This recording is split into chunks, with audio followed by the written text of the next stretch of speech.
E aí, meus amores, hoje nós vamos estudar um pouquinho sobre a flexão de número dos substantivos, certo? Como é de praxe, quando a gente quer pluralizar uma palavra, o que que a gente faz? Coloca o S, não é verdade? Isso acontece praticamente em 90% dos casos. Então, a primeira regra é: a maior parte dos substantivos são formados a partir do acréscimo da letra S, certo?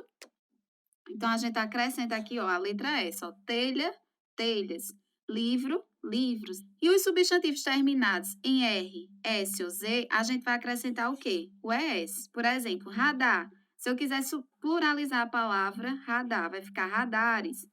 Palavra gás, se eu quiser pluralizar gases, nós, a palavra vai ser nozes, certo? Então, quando o substantivo termina em R, em S ou Z, nós vamos acrescentar o ES. Outras situações em relação à pluralização dos substantivos são estas. Vejamos. Os substantivos terminados em L, a gente vai fazer o quê? Para pluralizar, tira o L e acrescenta o IS. Aí aqui eu paro para dar uma dica para vocês. Muitas vezes a gente fica com dúvida se determinadas palavras são escritas com L ou com U, não é verdade? Por exemplo, anel. Eita, anel, bateu a dúvida. É com U ou com L? Sabe o que a gente faz? A gente pluraliza a palavra. Se a palavra pluralizada terminar em IS, é porque ela é escrita com L. Por exemplo, a palavra anel fica anéis. Então, ela é escrita com L. Agora, a palavra chapéu, por exemplo. Se eu pluralizar a palavra chapéu, fica chapéus. Então, foi acrescentado somente o S. Então, essa palavra é escrita com U. Então, uma dica para a parte assim, ortográfica da língua é a gente pensar nessa questão da pluralização. Se termina em S, então escreve com L. Se termina com S, então é escrita com U. Quando ocorrer dúvida se a palavra é escrita com L ou com U. Foi claro? Olha só. Como é que fica, por exemplo, a palavra jornal no plural? Jornais. Lençol fica lençóis. Papel, papéis. Veja que ocorre a terminação com IS. Agora, os substantivos terminados em ão, como aqui está colocado, os substantivos terminados em ão, substitui-se por ãos, ães ou ões. Depende muito da palavra. Não há uma regra específica, certo? Para isso. Isso é mais uma questão de leitura. Então, por exemplo, a palavra mão. Qual é o plural dela? Mãos.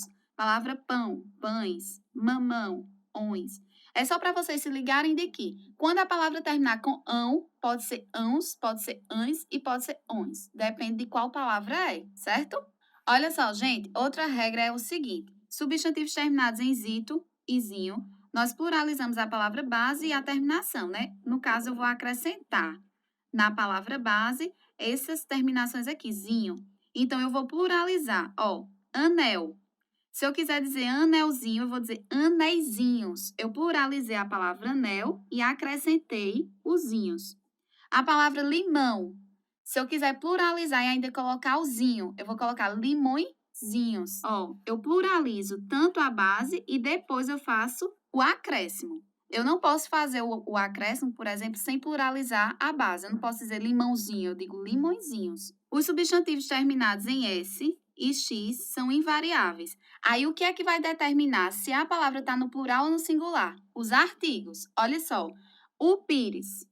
Veja, é um substantivo terminado em S. É a mesma coisa que ônibus. Ônibus é um substantivo terminado em S. Como é que eu sei se vai estar no plural ou no singular? O artigo. O ônibus está no singular. Os ônibus está no plural. Deu para entender? Então, se eu quero colocar para o plural, eu vou dizer os pires. O tórax, ó, termina em X. Está no singular. O que está determinando? O artigo. Agora, se eu quiser colocar no plural, eu vou colocar o artigo no plural. Porque o artigo que vai determinar se o substantivo está ou não no plural. Então, fica os tórax.